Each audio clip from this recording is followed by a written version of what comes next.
Harris Playground. Hooray! This is the Deron Harris Podcast. Here's your host, Deron Harris. Yo, what up, folks? Welcome back to the show. I'm Deron Harris, and this is the Deron Harris Program. Thanks for joining me this week. How you feeling? How was your week? Hopefully everybody had a good week. My week was pretty good.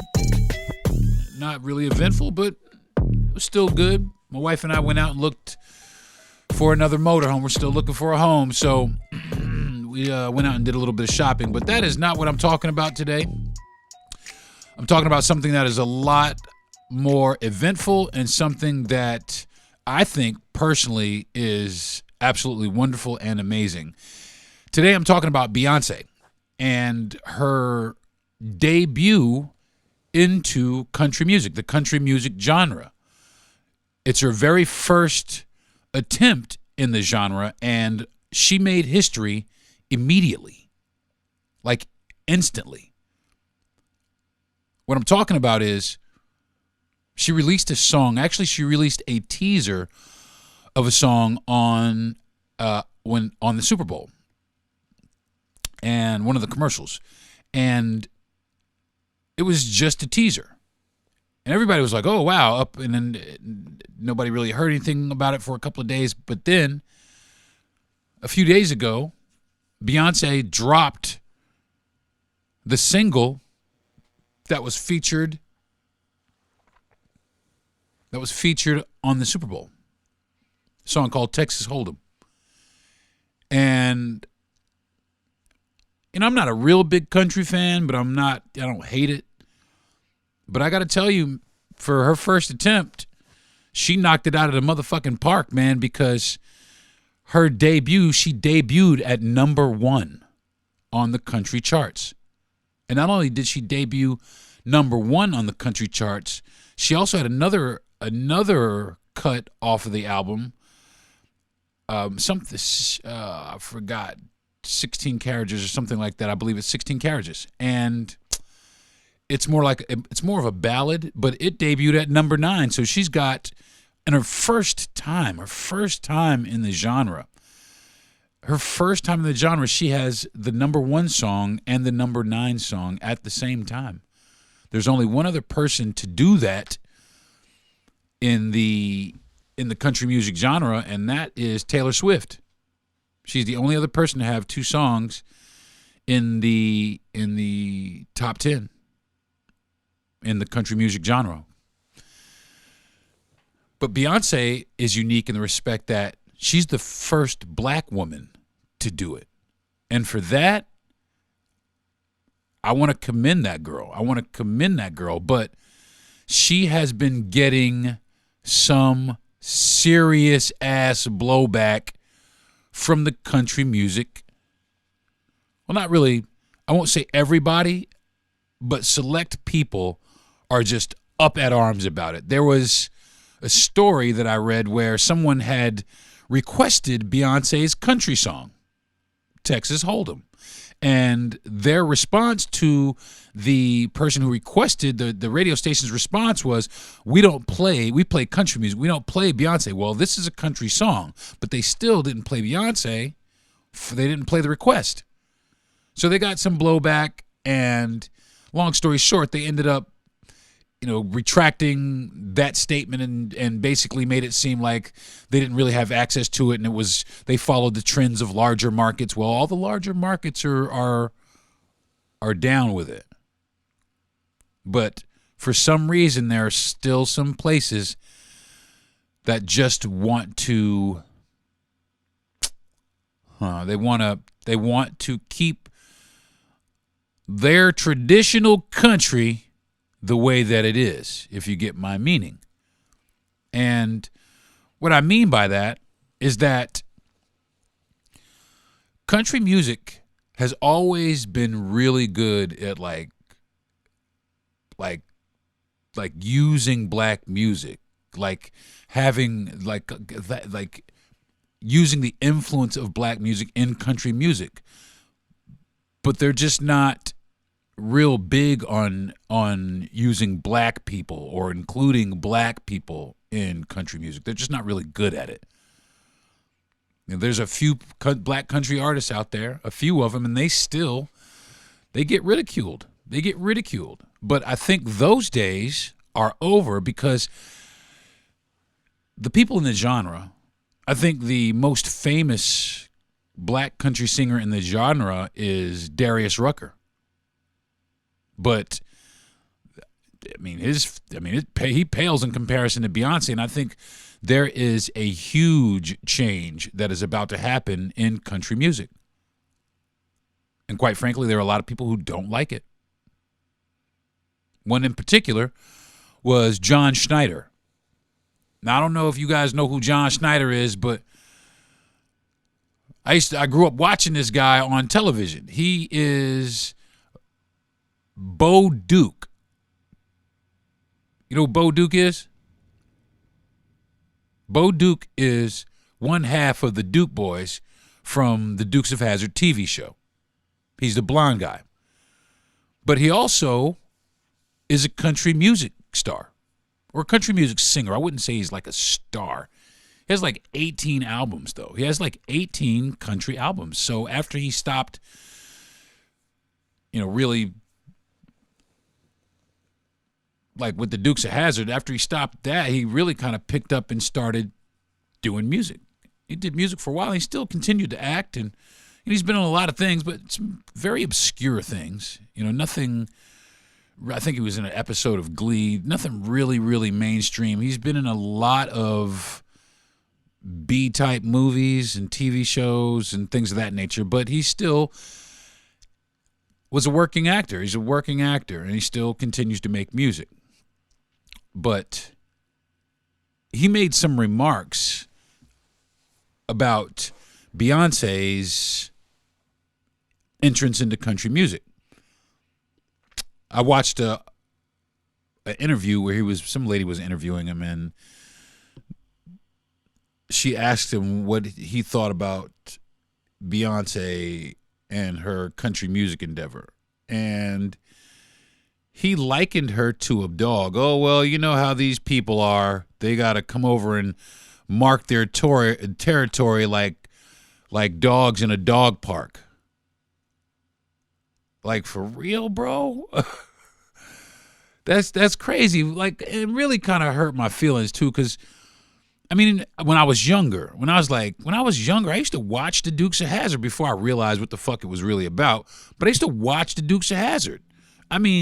For real, the Dukes of Hazzard, man, when I was a kid, I never wanted to be a redneck so bad in my life.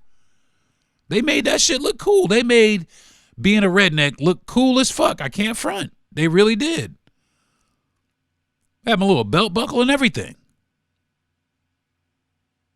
But then I realized quickly what the fuck was going on with the General Lee and all that shit. And it really kind of, hurt my feelings because I did like the show. And I like those guys. I think his co-star was named Tom Wopat, Luke Duke. I like those guys. I thought it was a fun show.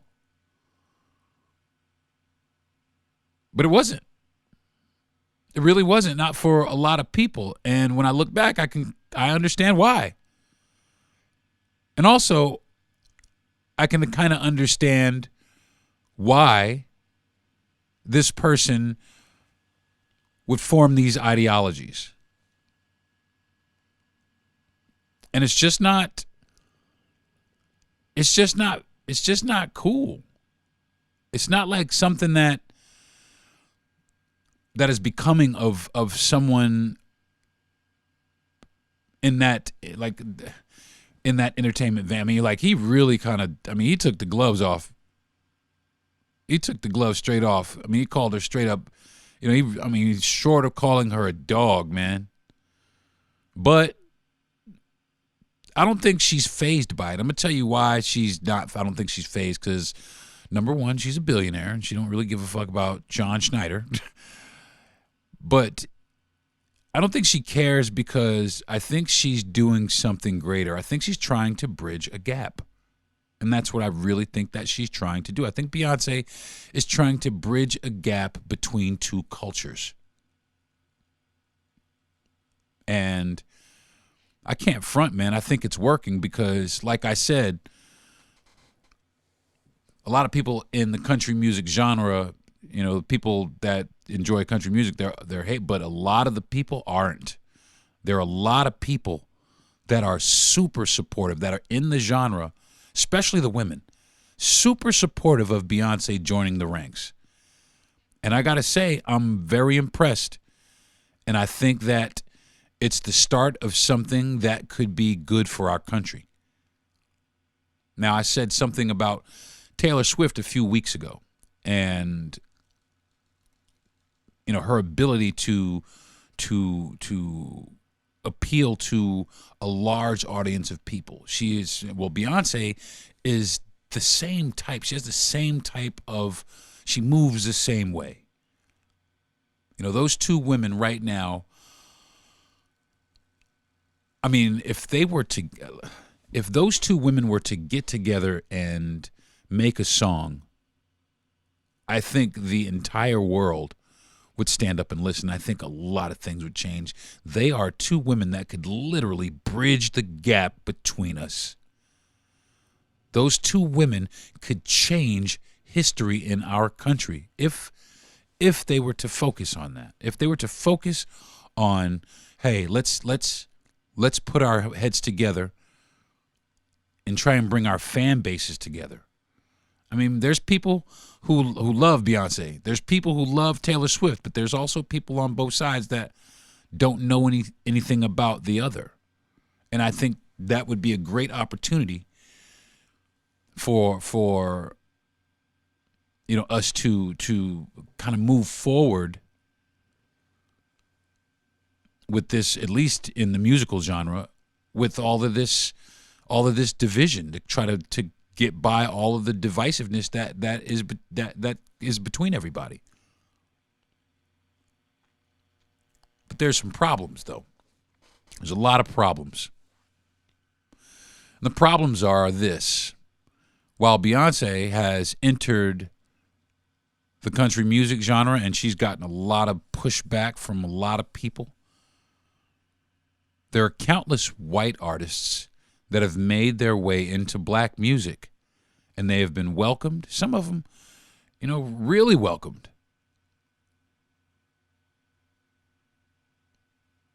But they don't share the same sentiment for Beyoncé. I just don't understand. I just don't understand why one of the top performers to ever perform, one of the top artists to ever be, I mean, I wonder why. But it's really quite obvious why. It really is obvious why. Country music has been gatekept. They have been gatekeeping country music forever. I mean, for forever. And the funny part to me about it is black people created country music. Country music is a derivative of the blues, which was created by black people. As a matter of fact, most veins, most genres of music stem from black music. But nobody likes to admit that. Nobody likes to stand up in that.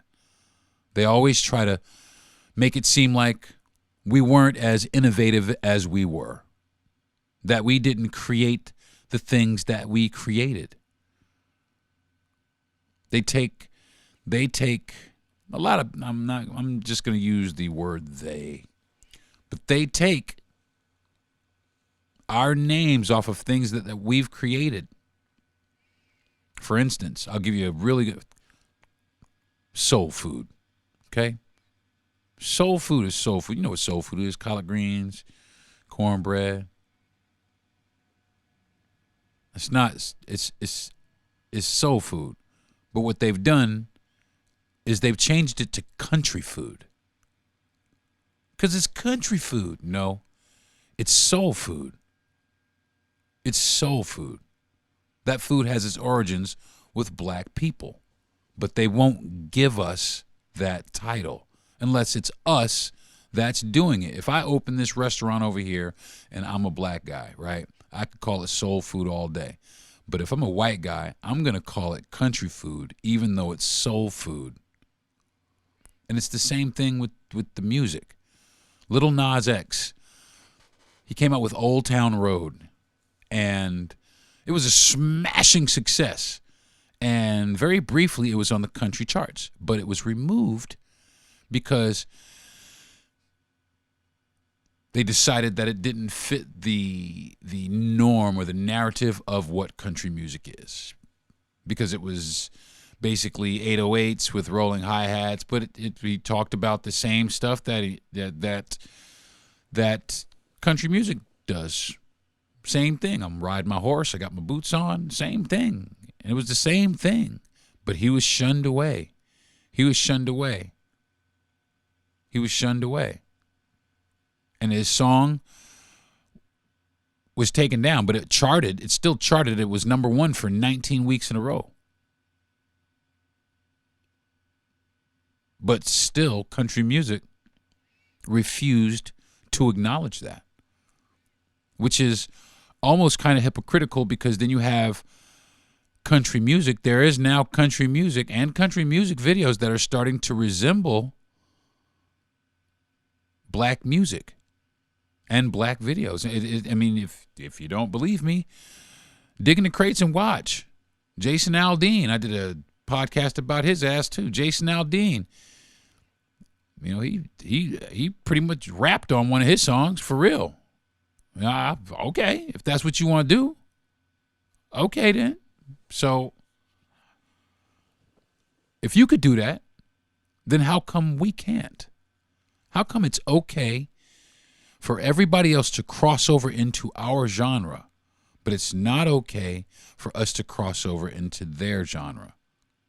I think Lenny Kravitz was successful, but there was a band called Wasp, which was an all-black rock band, and there was another band called Living Color, and they were a good band, but they were a metal band, but they still got some blowback, even though they were awesome, because of the gatekeeping of heavy metal music. But they can insert Vanilla Ice into the mix and everything is fine. Everything's supposed to be okay. And that to me just shows the lack of respect for our ingenuity, our creativity, and our contribution to music. They just shun that away. And they tried to use Vanilla Ice to basically say that we can do this also. Not until you got cats like Everlast and the Beastie Boys and Eminem. Those cats are legitimate rappers. The Beastie Boys really kind of broke the whole mold for white guys in hip-hop, really.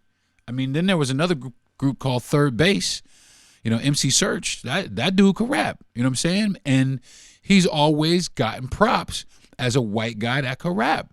Same thing with Ad Rock from the Beastie Boys. And, of course, we know Eminem. Everlast has gotten his props for being a white dude that could rap. But they're looked at as pioneers, you know, groundbreaking pioneers when they venture over onto this side or into this genre.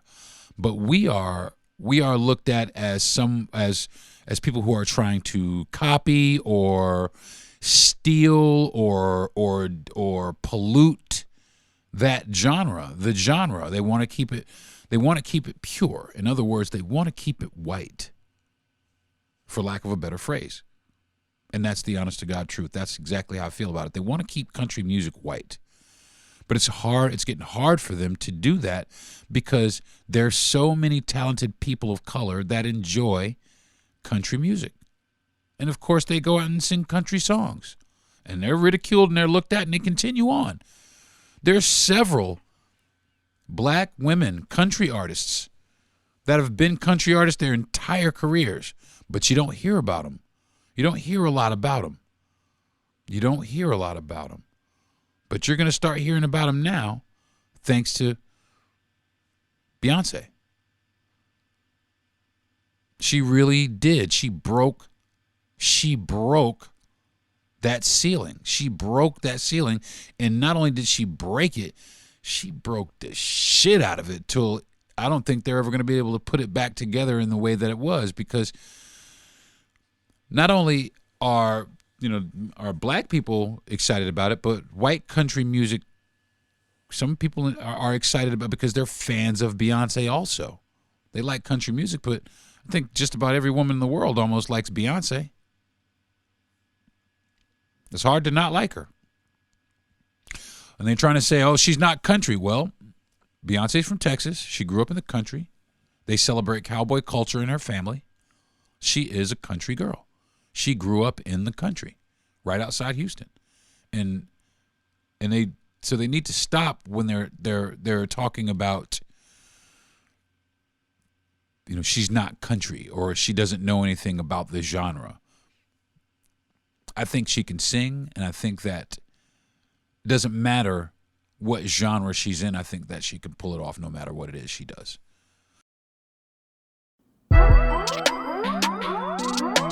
Now, back to the Deron Harris Podcast.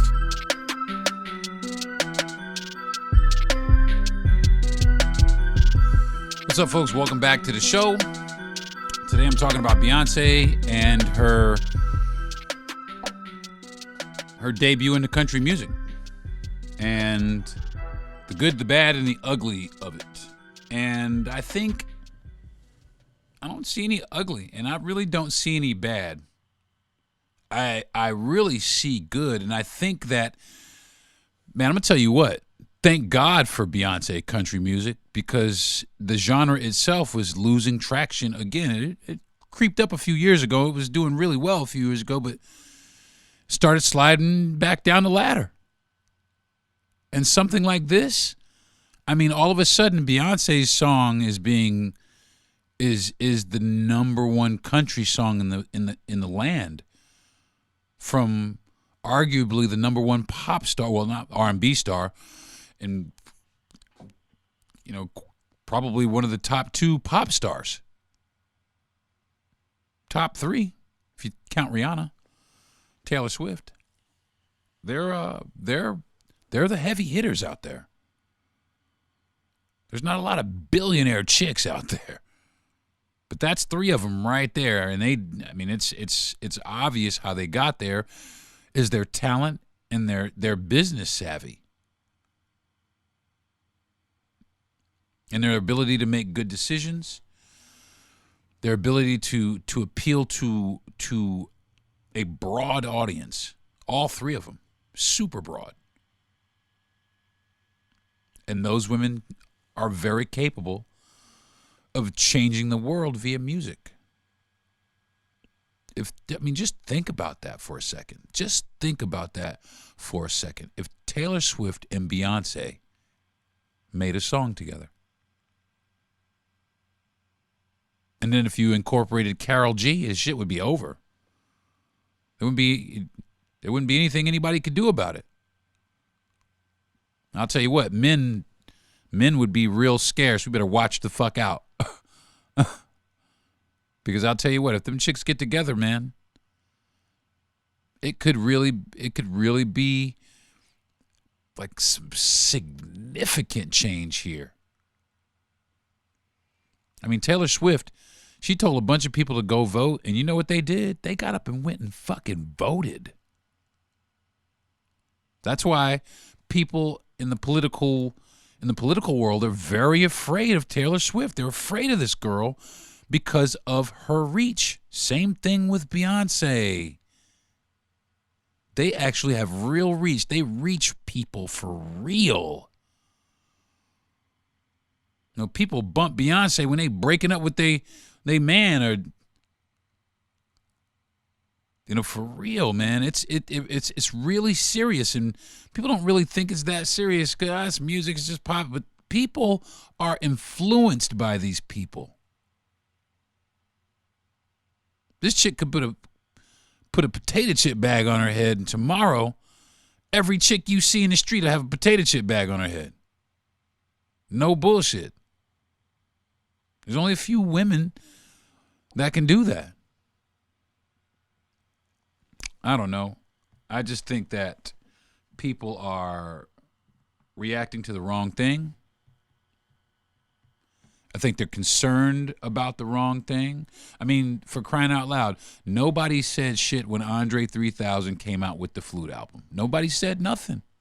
As a matter of fact, they said, good job. I mean, he got ridiculed in the hood and everything, but even still, for a Flute album, not bad. You know what I'm saying? And even the people in the Flute Society, I guess, they embraced him. I thought it was awesome.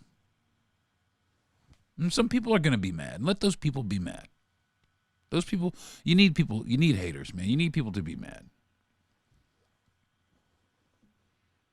You need people to be mad. And it took a while. It took a minute for people to get a hold of the story. CNN had it. A couple of the big news outlets had it, but it took a long time for the country music outlets to even advertise it. There was one. I had looked on Google for like 3 pages of Google before I found anything even related to Beyonce in the history that she made. During Black History Month, no less. She planned that shit. But she made history. And they didn't even put it up. They didn't even mention it. There was several different, big publications, big major players in country. Nothing about it. Not for a few days. It's just ridiculous. But like I said, there are people who support her in the genre. Country singer Lainey Wilson, as a matter of fact, is one of them. There's a DJ Bobby Bones from iHeart Radio that said that we all need to get down on our knees and welcome Beyonce.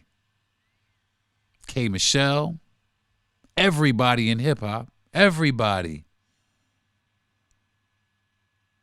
The only people that are going to be mad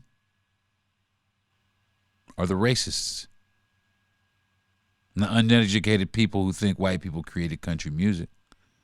Those are the people that are going to be upset.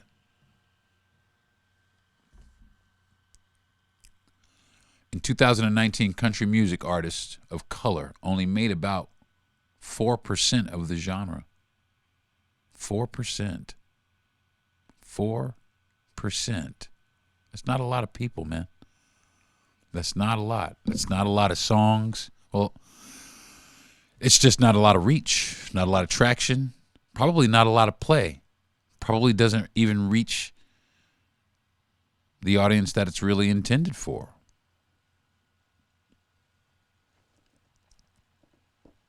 Some people will play it, but other people will not play it because of what it is. They won't carry it because of what it is,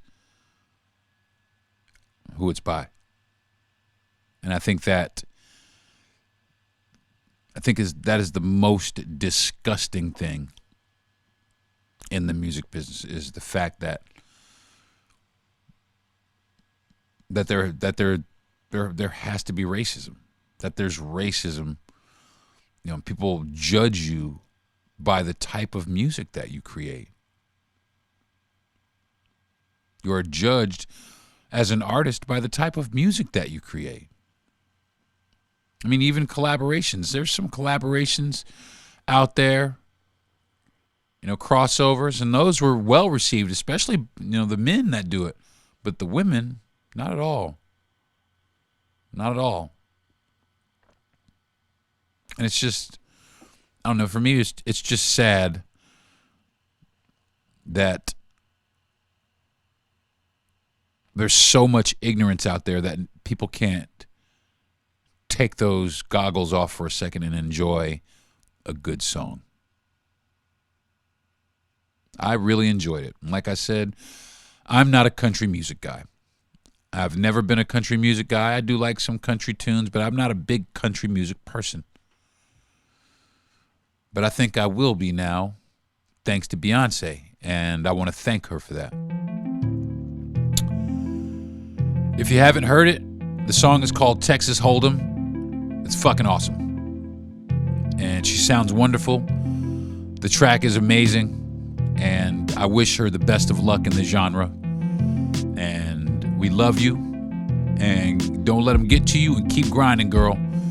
And anybody out there, any other country artists of color, keep your nose to the grindstone. Do not let these people deter you. Okay? Stay the course. Buckle in for the duration. You'll get there. I want to thank everybody for joining me this week on my podcast. I want to thank my parents for being the best parents in the world. I want to thank my wife for being a great wife and a wonderful, wonderful friend. I want to thank my best friend and producer, Jesse Handel, for putting me up to this. I want to thank Gentry Thomas for giving me the platform to do my show on. And last but not least, I want to thank all my listeners out there, everybody who stuck with me and sticks with me even through all my babbling and ADHD moments. So I definitely am appreciative to you, and I hope that you come back and join us next week when I don't know what I'll be talking about on the Deron Harris program, but I know I'll be talking about something. So I'll see you guys next week, okay? Peace. You've been listening to the Deron Harris Podcast. Subscribe to the show, give a good rating, and everything you need to know is at DeronHarris.com.